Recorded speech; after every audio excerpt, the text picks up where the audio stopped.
ಚದುರಂಗ ವಿಶೇಷ ಕಾರ್ಯಕ್ರಮಕ್ಕೆ ಸ್ವಾಗತ. ನಾನು ಹರಿಪ್ರಸಾದ್.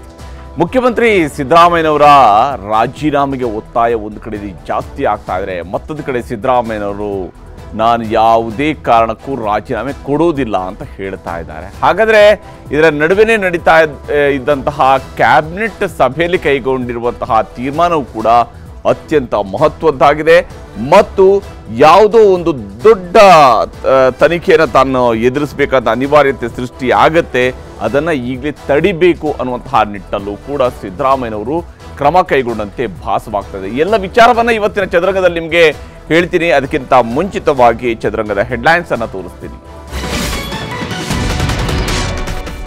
ಸಿಎಂ ಸಿದ್ದರಾಮಯ್ಯ ರಾಜೀನಾಮೆಗೆ ಒತ್ತಡ, ವಿಧಾನಸೌಧದಲ್ಲಿ ಬಿಜೆಪಿ ಪ್ರತಿಭಟನೆ, ಬೀಗ ಹಾಕಿ ಆಕ್ರೋಶ ಹೊರಹಾಕಿದ ನಾಯಕರು.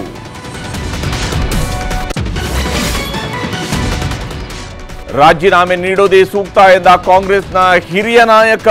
ಕೋಳಿವಾಡ ಮಾತಿಗೆ ಸಚಿವರು ಕೆಂಡಾಮಂಡಲ, ರಾಜೀನಾಮೆ ಕೊಡಲ್ಲ ಎಂದ ಸಿದ್ದರಾಮಯ್ಯ. ರಾಜ್ಯ ಸರ್ಕಾರದ ಅನುಮತಿ ಇಲ್ಲದೆ ತನಿಖೆ ಇಲ್ಲ, ಸಂಪುಟ ಅನುಮತಿ ಇಲ್ಲದೆ ರಾಜ್ಯಪಾಲರಿಗೆ ಉತ್ತರವಿಲ್ಲ, ಶುರುವಾಯಿತು ಹೊಸ ಸಂಘರ್ಷ.